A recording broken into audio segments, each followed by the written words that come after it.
আমার প্রিয় ছাত্রছাত্রীরা, সোমনাথ দার কোচিং সেন্টারে তোমাদের সবাইকে স্বাগত।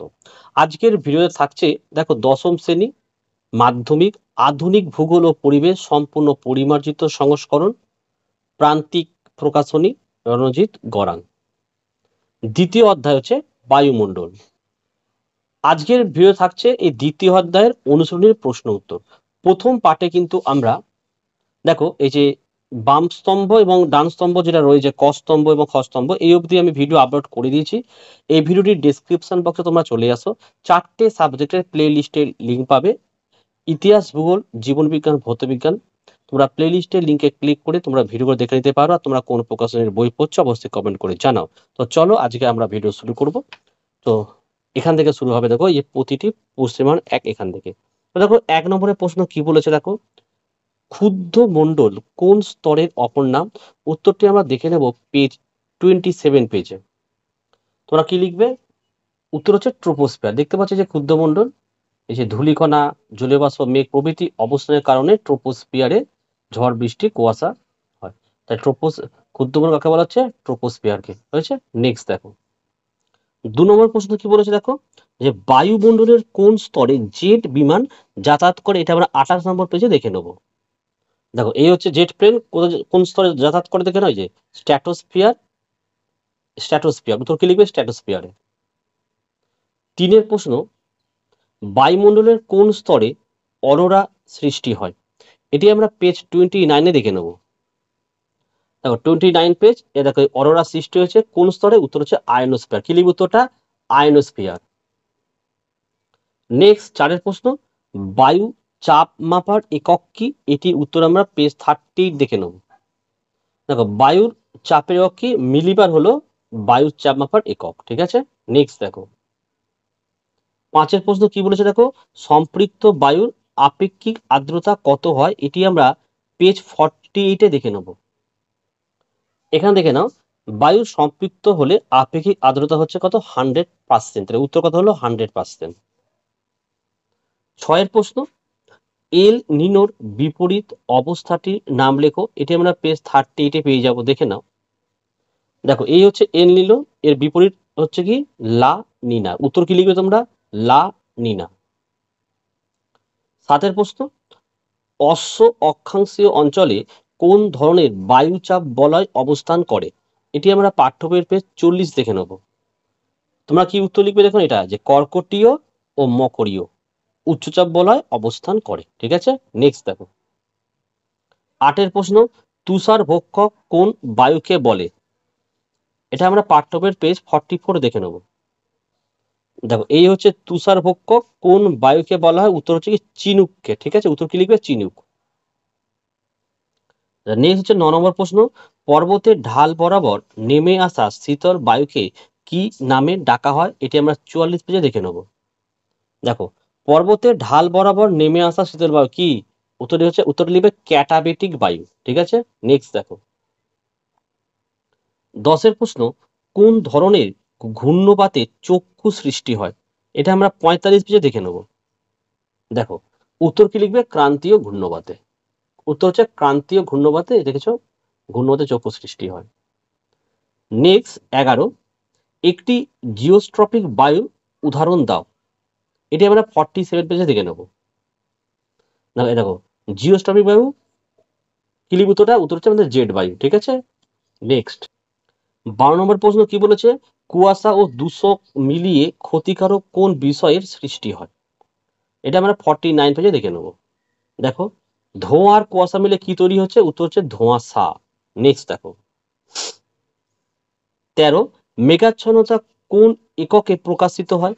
এটা আমরা 49 পেজে দেখে নেব। দেখো এই যে মেঘাচ্ছন্নতা, দেখো মেঘাচ্ছন্নতা অক্টাসে প্রকাশ করা হয়। উত্তর কি লিখবে? অক্টাস। নেক্সট হচ্ছে আমাদের 14 নম্বরের প্রশ্ন, নাতিশীতোষ্ণ মণ্ডলে কোন ধরনের বৃষ্টিপাত দেখা যায়? হয়েছে। এটা আমরা দেখে নেব 51 পেজে। দেখো এই হচ্ছে নাতিশীতোষ্ণ ঘূর্ণবৃষ্টি। কি দেখা যায়? উত্তর হবে সীমান্ত বৃষ্টি। কি লিখবে তোমরা? উত্তরটা সীমান্ত বৃষ্টি। নেক্সট দেখো 15, 4 o'clock শাওয়ার রিজিয়ন কোন জলবায়ুকে বলা হয়? পেজ 50 দেখে নেব। তোমরা উত্তর লিখবে নিরক্ষীয় অঞ্চলে পরিচালন যে বৃষ্টিপাত দেখো এটাকে হচ্ছে 4 o'clock। উত্তর কি লিখবে তোমরা? নিরক্ষীয় অঞ্চলে বৃষ্টিপাত, নিরক্ষীয় অঞ্চলে। ঠিক আছে, নেক্সট দেখো। এবারে আমরা দেখো প্রতিটি প্রশ্নের মান 2 দেখে নেব। একের প্রশ্ন হচ্ছে দেখো বায়ুমণ্ডল কাকে বলে, এটা আমরা পাঠ্য বইয়ের পেজ 26 দেখে নেব। উত্তরটা এখান থেকে লিখবে যে বায়ুমণ্ডল কি? যে অদৃশ্য গ্যাসীয় আবরণ অতি সূক্ষ্ম ধূলিকণা ও জলীয় বাষ্প পৃথিবীকে বেষ্টন করে আছে এবং পৃথিবীর আবর্তনের সাথেই আবর্তিত হয়ে চলেছে, তা হলো বায়ুমণ্ডল। নেক্সট দেখো 2 এর প্রশ্ন কি বলছে দেখো, বায়ুমণ্ডলে ধূলিকণার 2টি গুরুত্ব লেখো। এটা আমরা পাঠ্য বইয়ের পেজ 27 দেখে নেব। এই হচ্ছে 27 পেজ। দেখো ধূলিকণার গুরুত্ব, উত্তরটি তোমার এখান থেকে শুরু করবে আর এই অবধি 4টে পয়েন্ট লিখে দেবে। 3 স্বাভাবিক উষ্ণতা হ্রাসের বিধি কি? হয়েছে এই উত্তরটি আমরা পেজ 27 দেখে নেব। দেখো এখান থেকে লিখবে এই যে স্বাভাবিক উষ্ণতা হ্রাসের বিধি, যে ট্রোপোস্ফিয়ারে উচ্চতা বাড়ার সাথে সাথে উষ্ণতা গড়ে 6.4 সেলসিয়াস পার কিলোমিটার হারে হ্রাস পায়, এটি হলো নর্মাল ল্যাপস রেট।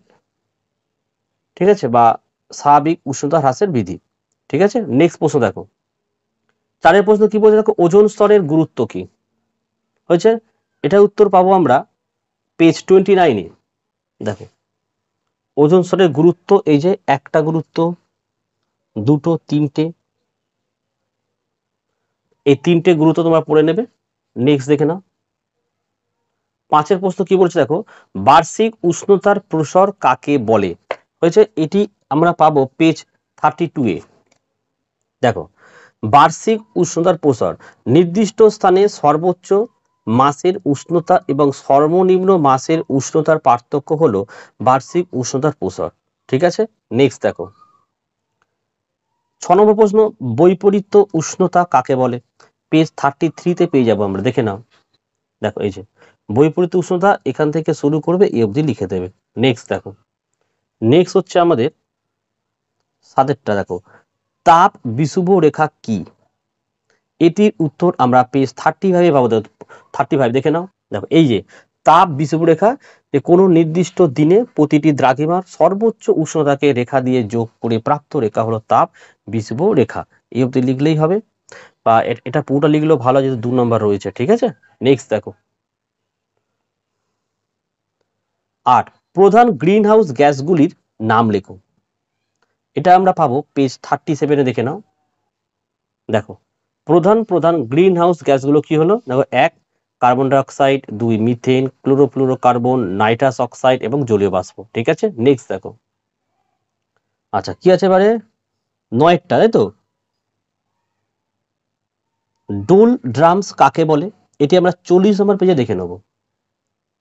এটা 40 নম্বর পেজ, এই হচ্ছে ডোল ড্রামস। এখান থেকে উত্তরটি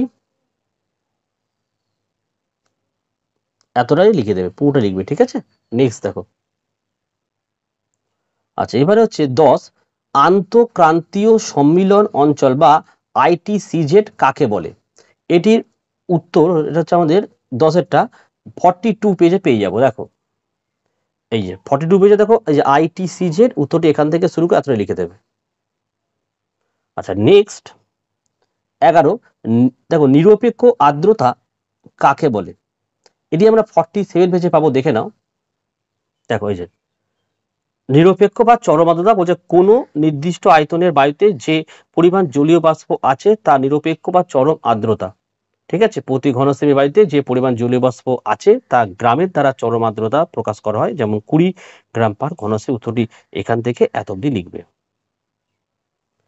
আচ্ছা 12 সাউসি পশ্চিমা কি? এটি আমরা 43 পেজ দেখে নেব। দেখো এখান থেকে এই যে এতটা লিখবে। ঠিক আছে, নেক্সট উত্তর দেখো। 13 অ্যানাবেটিক বায়ু কাকে বলে? 44 পেজে দেখে নেব। এই যে এখানে লিখবে যে দিনের বেলা সূর্য তাপে উপত্যকার নিম্নাংশ অপেক্ষা ঢালু অংশ বেশি গরম হয়, ফলে উপত্যকায় নিম্নাংশের বায়ু পর্বতের ঢাল বরাবর উপরের দিকে ওঠে, এটি হলো উপত্যকা বায়ু। নেক্সট দেখো 14 জেট বায়ুর 2টি বৈশিষ্ট্য লেখো। এটি আমরা 47 পেজে দেখে নেব। 47 পেজ, এই হচ্ছে জেট বায়ুর বৈশিষ্ট্য। দেখেছো কটা বৈশিষ্ট্য আছে? 5টা বৈশিষ্ট্য আছে, লিখে দেবে। 15 নম্বর প্রশ্ন, আপেক্ষিক আর্দ্রতা কি বা কাকে বলে, এটা আমরা 48 পেজে দেখে নেব। এই হচ্ছে আপেক্ষিক আর্দ্রতা, উত্তরটা তোমরা এখান থেকে শুরু করবে, এই অবধি লিখতে হবে, হয়েছে। নেক্সট দেখো, আচ্ছা 16, সম্পৃক্ত বায়ু কাকে বলে, এটি আমরা পেজ 48 পাবো। উত্তরটি এখান থেকে লিখবে যে সম্পৃক্ত বায়ু, উষ্ণতা বাড়লে বায়ুর জলীয় বাষ্প ধারণ করার ক্ষমতা বাড়ে এবং উষ্ণতা কমলে ক্ষমতা কমে। যখন কোনো নির্দিষ্ট উষ্ণতায় নির্দিষ্ট পরিমাণ বায়ু সর্বোচ্চ জলীয় বাষ্প গ্রহণ করতে পারে তা হলো সম্পৃক্ত বায়ু। নেক্সট দেখো, আচ্ছা এবারে হচ্ছে আমাদের 17, ধোঁয়াশা কি, এটা আমরা পেজ 49 দেখে নেব। এখানে দেখো যে ধোঁয়াশা, এখান থেকে এই অবধি লিখলেই হবে, ঠিক আছে ধোঁয়াশাটা। 18, জলবায়ু অঞ্চল কাকে বলে, পেজ 52 দেখে নেব। দেখো এটা নির্দিষ্ট অঞ্চল যেখানে আবহাওয়া ও জলবায়ু উপাদানগুলির কার্যকারিতা প্রায় এক হওয়ার কারণে সমগ্র অঞ্চলটিতে প্রায় একই ধরনের জলবায়ুগত অবস্থা বিরাজ করে তা হলো জলবায়ু অঞ্চল, ঠিক আছে। নাম দিতে কোপেন, থর্নথয়েড, ট্রেদ ওয়া প্রমুখ জলবায়ু বিজ্ঞানীগণ পৃথিবীর জলবায়ু শ্রেণীভাগ করেন। দরকার নেই, পুরোটা এই অবধি লিখলেই উত্তরটি হবে, ঠিক আছে। তাহলে আজকের ভিডিওটি আমি এই অবধি রাখলাম। পরের পার্ট 3 আর 5-এর উত্তর তোমাদের যদি দরকার লাগে কমেন্ট করে জানাও, তাহলে অবশ্যই পার্ট 3টা খুব দ্রুত নিয়ে আসবো। আর তোমরা কোন প্রকাশনের বই পড়ছো কমেন্ট করে জানাও, তাহলে এইভাবে তোমাদের পাঠ্য বইয়েরও অনুসরণের প্রশ্ন উত্তর আমি আপলোড করে দেবো। আর তোমরা যারা মাধ্যমিক পরীক্ষা দিতে চলেছো, যদি তোমাদের ভালো রেজাল্ট করতে হয়, তোমরা সোমনাথদার কোচিং সেন্টার থেকে অধ্যায় ভিত্তিক নোট স্বল্প মূল্যে নিচের হোয়াটসঅ্যাপ নাম্বারে নিতে পারো, নিচের হোয়াটসঅ্যাপ নাম্বারে যোগাযোগ করে। আর ভিডিও যদি ভালো লাগে একটি লাইক করো এবং চ্যানেলে নতুন হলে চ্যানেলটাকে সাবস্ক্রাইব করো, পাশে দেখা বেল আইকন প্রেস করে অল নোটিফিকেশনটাকে অন করো, যাতে আমি যখনই কোনো ভিডিও আপলোড করব সবার প্রথম যেন তোমার কাছে পৌঁছে যায়। তাহলে আজকের ভিডিও আমি এখানে শেষ করলাম, তোমরা প্রত্যেকে ভালো থেকো এবং সুস্থ থেকো।